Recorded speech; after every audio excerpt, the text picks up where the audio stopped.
जय हिंद दोस्तों, कैसे हैं आप सब अपने डेली के दिनचर्या में कभी ना कभी ब्रेड तो खाया ही होगा। आप सब ब्रेड खाते तो हो, लेकिन क्या आप जानते हैं ये ब्रेड कैसे बनता है? ब्रेड किस चीज से बनता है? खाना चाहिए कि नहीं, और हमारे लिए ब्रेड खाना सही है या गलत? अगर आप इन सब के बारे में नहीं जानते हैं तो आज हम इस वीडियो में ब्रेड के बारे में जानेंगे। तो देखिए, ब्रेड एक कॉमन फूड आइटम है। इसे लोग किसी भी समय किसी भी तरह से खा सकते हैं। इसे खाने के कई तरीके हैं। या कोई इसे डिनर के समय खा सकता है, या कोई इसे लंच के समय खा सकता है, या कोई इसे ब्रेकफास्ट में खा सकता है। जैसे कि bread jam, bread gulab jamun, bread halwa, bread roll, bread pakora, bread omelette. कई सारे तरीके हैं इसे खाने के। क्या आपने कभी सोचा है ब्रेड किस तरह से बनाया जाता है, इसमें कौन कौन सा पदार्थ डाला होता है, और ये हमारे हेल्थ के लिए सही है या नहीं? अगर नहीं जानते हैं तो हमारे साथ इस वीडियो में बने रहें। वीडियो के अंत तक आपको पूरी जानकारी डिटेल में दी जाएगी। You want to grow bigger and stronger, don't you? A sandwich daily and 2 slices of Wonder Bread every meal give you 8 elements you need. All day long, eat Sunbeam bread and renew energy as you burn it up. Utilize the strength of steel for kneading the rising dough. Yeast can make the bread even livelier. For wonderful flavor combined with sound food values, serve Schmidt's Blue Ribbon Bread in the pantry pack. Filled with the goodness of wheat. Her slice में सेहत। Bread 4 main पदार्थों से मिलकर बना होता है। पहला flower, इसके अंदर आटा या मैदा आता है। और दूसरा पानी, जिसको मिलाकर एक दूसरे के साथ डो बनाया जाता है। और तीसरा नमक, और चौथा पदार्थ होता है ईस्ट। आपके मन में एक क्वेश्चन आ रहा होगा कि ब्रेड में नमक क्यों डाला जाता है, तो चलिए बताते हैं। तो देखिए, ब्रेड में नमक डालने के 3 मेन कारण है। पहला ये है कि नमक एक नेचुरल ऑक्सीडेंट है, जो एक नेचुरल प्रिजर्वेटिव का काम करता है, जिसके वजह से ब्रेड को ज्यादा समय तक स्टोर करके रखा जा सकता है। दूसरा, नमक डालने से ब्रेड का टेस्ट अच्छा हो जाता है। तीसरा और मोस्ट इम्पोर्टेंट बात, नमक की वजह से ग्लूटेन स्टैम्स जो होते हैं वो मजबूती से बनते हैं। आटा गूंदने को इंग्लिश में kneading द डो कहा जाता है। जब आप आटा गूंदने का काम करते हैं तो जो आटे के अंदर ग्लूटेन मौजूद होता है वो साथ जुड़ने का काम करता है, जिसके वजह से ब्रेड या आटे का जो लेई होता है वो एक दूसरे के साथ जुड़े रहते हैं। फिर आता है चौथा पदार्थ ईस्ट। ईस्ट एक सिंगल सेल माइक्रो ऑर्गेनिज्म होता है, जो एक फंगी ग्रुप का पार्ट है। जब ये माइक्रो ऑर्गेनिज्म आटे में मौजूद कार्बोहाइड्रेट के साथ रिएक्ट करते हैं तो 2 पदार्थ बनता है। पहला, कार्बन डाइऑक्साइड और इथेनॉल। इस रिएक्शन के दौरान जो कार्बन डाइऑक्साइड के बुलबुले निकलते हैं वो एक्चुअली में ग्लूटेन स्टैंड्स में ट्रैप हो जाते हैं, जिसके वजह से ब्रेड फूलता है। और दूसरा, इस रिएक्शन के दौरान इथेनॉल भी रिलीज होता है, और जैसा कि आप जानते हैं इथेनॉल अल्कोहल ही होता है। आप कहेंगे कि ये अल्कोहल जो होता है किस काम में आता है? जब हम इस फर्मेंटेड आटा का बेक बनाना शुरू करते हैं तब इथेनॉल इवापोरेट्स हो जाते हैं। इथेनॉल के इवापोरेशन से ब्रेड जो होता है और ज्यादा फूलने लगता है। यहाँ पर एक सच बात यह है कि सारा अल्कोहल इवापोरेट नहीं हो पाता है, कुछ मात्रा में रह जाता है। अमेरिकन केमिकल सोसाइटी ने साल 1920 में कुछ एक्सपेरिमेंट किया तो पता चला कि 0.04% से लेकर 1.9% तक अल्कोहल ब्रेड में पाया जाता है। उन साइंटिस्टों ने ऑब्जर्व किया था कि जो ब्रेड में बचा हुआ अल्कोहल होता है उससे ब्रेड का फ्लेवर इनहेंस होता है, जिसके कारण ब्रेड का जो टेस्ट होता है बेटर हो जाता है। यही है ट्रेडिशनल ब्रेड बनाने का तरीका। सदियों से लोग इसी तरीके से ब्रेड बनाते हुए आ रहे हैं। सन 1857 में लुइस पैस्चर ने फर्मेंटेशन के प्रोसेस का एक साइंटिफिक अंडरस्टैंडिंग दुनिया के सामने लेकर आए, जिसके बाद पूरी दुनिया को पता चला कि फर्मेंटेशन क्या होती है। यहाँ पर रोटी और ब्रेड में 2 चीजों का अंतर होता है। पहला, रोटी बनाते समय हम उसमें नमक और यीस्ट का उपयोग नहीं करते हैं, इसीलिए जो रोटी होता है अच्छी तरह से फूल नहीं पाता है। और दूसरा, हम इसे ज्यादा देर तक नहीं रख सकते हैं, और इसे खुली हवा में रखने पर 1-2 दिन बाद ये खाने लायक नहीं रहता। रोटी फूलती नहीं है, इसीलिए हम इसे फ्लैट ब्रेड के कैटेगरी में रखते हैं। रोटी जैसा ही दिखने वाला फ्लैट ब्रेड दुनिया भर में मशहूर है। मैक्सिको में आपको मैक्सिकन टोर्टिलियेज मिलते हैं, जो कि रोटी जैसा ही दिखता है। साउथ ईस्ट एशियन कंट्रीज में भी ऐसे ही फ्लैट ब्रेड देखने को मिलती है। यहाँ पर एक सवाल उठता है कि ये आइडिया किसको आया कि नॉर्मल फ्लैट ब्रेड में ईस्ट डालने से ये फूल जाएगी। हिस्टोरियंस के लिए ये टॉपिक जो है एक डिबेट का मुद्दा भी है। अनुमान लगाया जाता है कि इसका ओरिजिन 400 BC के अराउंड हुआ था। इजिप्ट में एक बेकर ट्रेडिशनल फ्लैट ब्रेड बना रहा था, तब उसने आटे को साइड में रखा और कुछ घंटों के लिए छोड़ दिया। हवा में वाइल्ड ईस्ट मौजूद थे जो इस आटे के साथ घुल मिल गए। फिर जब उसने इस आटे को आग के हवन में डाला तो आटा फूलने लगा। ये देखकर वे लोग हैरान हो गए कि ये क्या हो रहा है। उन्होंने देखा कि ये खाने में अच्छा और मुलायम भी है और खाते वक्त मजा भी आ रहा है। उन्होंने फिर इसे दोबारा बनाने का कोशिश किया, लेकिन ये कभी कभी की बात है कि हवा में वाइल्ड ईस्ट मौजूद होता है, हमेशा हवा में वाइल्ड ईस्ट मौजूद नहीं होते हैं। उसके बाद फिर किसी ने देखा कि हम पुराने आटे का इस्तेमाल कर सकते हैं जिसमें ईस्ट है, उसे नए आटे के साथ रख देंगे जिससे ईस्ट पुराने आटे से नए आटे में चले जाएंगे। इस तरीके से धीरे धीरे इंसानों ने शुरू किया ब्रेड बनाने का प्रोसेस। आज से करीब 2000 साल पहले 300 BC में एंशिएंट रोमे में बेकिंग को एक आर्ट यानी कि कला माना जाता था। क्रिस्टोफर कोलंबस ने पहली बार इस ब्रेड को कंसेप्ट को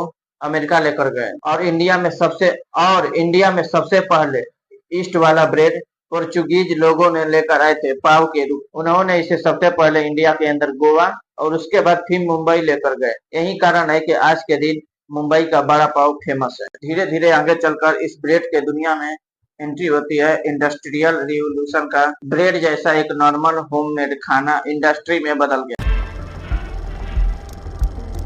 तब लोगों ने कहा कि हम इस वाइल्ड ईस्ट का इंतजार नहीं कर सकते हैं ब्रेड बनाने के लिए, हमें किसी तरह से इसे ट्रैप करके रखना होगा ताकि हम जब चाहें तब इसका इस्तेमाल कर सकें। इसी तरह से एक नया प्रोडक्ट बनकर सामने आया, प्रेस्ड ईस्ट, जिसे सॉलिड क्यूब में बेचा जाने लगा। साल 1967 में वियना के कुछ बेकर्स को क्रेडिट दिया गया कि उन्होंने पहला प्रेस्ड ईस्ट बनाया है। आज के दिन हम इसे बेकर्स ईस्ट के नाम से जानते हैं। उसी दौरान कुछ लोगों ने कहा कि हमें ये ईस्ट चाहिए ही क्यों, हम इसका इस्तेमाल करके एक ऐसा गैस निकालते हैं जिससे ब्रेड फूलता है। तब आता है सोडियम बाइकार्बोनेट, जिसे आज के दिन बेकिंग सोडा कहा जाता है। बेकिंग सोडा एसिड के साथ रिएक्ट करके कार्बन डाइऑक्साइड रिलीज करता है जो कि ब्रेड को फुलाने का काम करता है। लोगों ने कहा कि ये एसिड कहाँ से आएगा, तब उन्होंने एसिड के रूप में दूध, बटर मिल्क और लेमन जूस का इस्तेमाल करने लगे। फिर उन्होंने बेकिंग सोडा और एसिड को कंबाइन करके एक प्रोडक्ट बनाया जिसे पैकेट में भरकर बेचने लगे बेकिंग पाउडर के नाम से। सन 1850 में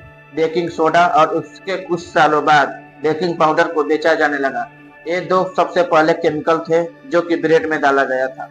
सन 1873 में एडविन लैक्रोइक्स ने स्विस स्टील रोलर को इम्प्रूव किया। एक ऐसी मशीन है जो गेहूं के अलग अलग पार्ट्स को सेपरेट करती है। गेहूं के दाने के अलग अलग पार्ट्स होते हैं। सबसे बाहरी लेयर को ब्रान कहते हैं जो ब्राउन कलर की होती है।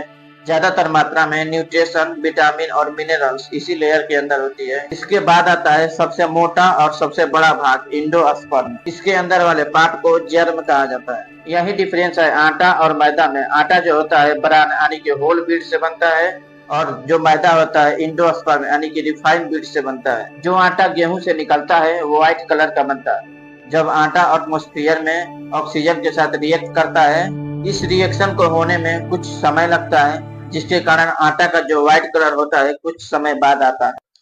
लेकिन इस इंडस्ट्री के बड़े बड़े कंपनियों के पास इतना टाइम नहीं था। वो अपने कस्टमर को व्हाइट कलर दिखाकर आकर्षित करना चाहते थे, जिसके लिए वे लोग इस रिएक्शन का होने का वेट नहीं कर सकते। तब उन्होंने इस आटे को जबरदस्ती व्हाइट करना शुरू किया, चाल्क, एलम और बोरेक्स जैसे केमिकल का यूज करके।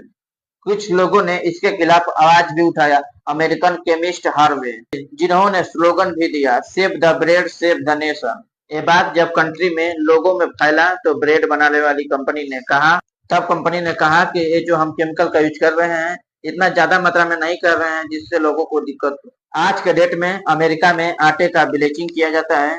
एक बड़ा फेमस ब्लीचिंग एजेंट है जो ये लोग इस्तेमाल करते हैं, पोटेशियम ब्रोमेट। 1916 में पहली बार पोटेशियम ब्रोमेट का उपयोग किया गया ब्रेड में, जिससे ब्रेड व्हाइट भी होता है और फूलता भी है। क्या आप जानते हैं इस केमिकल की वजह से किडनी प्रॉब्लम्स भी होती हैं और थायराइड कैंसर भी होता है चूहों में। इसी रीजन से इस केमिकल को यूरोपियन यूनियन, कनाडा, ब्राजील और चाइना में बैन किया जा चुका है। इंडिया में मई 2016 को एक लाइव स्टडी किया गया था centre for science and environment के द्वारा। उन्होंने हानिकारक पोटेशियम ब्रोमेट और पोटेशियम आयोडाइड को चेक करने के लिए अलग अलग 38 सैंपल्स को टेस्ट किया। उन्होंने जब चेक किया तो पता चला कि 84% सैंपल्स में पोटेशियम आयोडाइड और पोटेशियम ब्रोमेट उपस्थित थे। पता चलने के कुछ दिन बाद all India bread manufacturers and association ने खुद डिसाइड किया कि आज के बाद हम इस हानिकारक पोटेशियम ब्रोमेट और पोटेशियम आयोडाइड का इस्तेमाल नहीं करेंगे। कुछ दिनों के बाद इस पर सरकार ने भी बैन लगा दिया। तो आइए देखते हैं आज के डेट में जो ब्रेड मिलता है उसमें कौन कौन सा इंग्रेडिएंट्स पाया जाता है। ये रहा पैकेट के पीछे ingredients list. Refined wheat flour यानी कि 53% मैदा पाया जाता है। मैदा, जैसा कि मैंने आपको बताया, जब गेहूं के छिलके को काट कर गेहूं को पिसा जाता है तब उससे मैदा बनता है। गेहूं के छिलके में जो फाइबर मौजूद होता है आपके ब्लड को स्टेबल रखने में मदद करता है। इसे ज्यादा खाने से बॉडी में इंसुलिन रेसिस्टेंस होता है, जिससे आगे चलकर बॉडी में टाइप 2 डायबिटीज हो सकता है। मैदा खाने की वजह से बॉडी में बैड कोलेस्ट्रॉल की मात्रा बढ़ जाती है और खाने की क्रेविंग भी होती है और उसके दौरान मूड स्विंग्स भी देखने को मिलता है। दूसरा इंग्रेडिएंट्स है शुगर, जो हमारे बॉडी के बाहर से लिया जा रहा है। हमारे बॉडी को किसी भी प्रकार का एडेड शुगर की जरूरत नहीं है। और अगला इंग्रेडिएंट्स है नमक और इमल्सिफायर। नमक में सोडियम पाया जाता है और इमल्सिफायर में बहुत मात्रा में सोडियम पाया जाता है। अगर आप ज्यादा मात्रा में सोडियम कंज्यूम करते हो तो आपको हाई ब्लड प्रेशर भी हो सकता है। आप कहेंगे कि कितना ज्यादा सोडियम हमारे लिए बहुत ज्यादा हो जाएगा। अगर आप इस ब्रेड के पैकेट के पीछे देखेंगे तो 10 ग्राम ब्रेड में 497 ग्राम सोडियम पाया जाता है। आमतौर पर लोग 4 से 5 स्लाइस ब्रेड का खाते हैं। 4 से 5 स्लाइस ब्रेड का वेट 200 ग्राम होता है। अगर आप इस ब्रेड को 30 ग्राम बटर के साथ खाते हैं उससे 250 ग्राम सोडियम और ऐड हो गया। ये रहा है आपके डेली रिक्वायरमेंट का आधा सोडियम, मतलब कि जितना आपका रिक्वायरमेंट है सोडियम की डेली उसका आधा। तो अगला इंग्रेडिएंट्स होता है क्लास 2 प्रिजर्वेटिव E282। इसका मतलब होता है कैल्शियम प्रोपियोनेट। 2019 में एक स्टडी पब्लिश करी गई थी international journal of molecular epidemiology and genetics में, जिसमें बताया गया कि इस केमिकल की वजह से एलर्जी, इंटॉलरेंस, स्किन रैश और माइग्रेन हो सकता है। एक और स्टडी करी गई थी जून 2002 में, जिसे Journal of Paediatrics and Child Health में पब्लिश किया गया था, जिसमें बताया गया कि बच्चे अगर इस केमिकल को डेली कंज्यूम करेगा तो उससे बच्चे एजिटेटेड हो सकते हैं, रेस्टलेस हो सकते हैं और उनके अटेंशन स्पैन पर भी अफेक्ट करेगा। इसके बाद अगला इंग्रेडिएंट्स है एसिडिटी रेगुलेटर E270, जो कि लैक्टिक एसिड होता है। इसके बाद एंटीऑक्सीडेंट E300, जो कि अस्कॉर्बिक एसिड होता है। ये दोनों जनरली रिकॉग्नाइज किया जाता है कि सेफ हैं और परमिटेड फॉर यूज हैं ज्यादातर जगहों पर।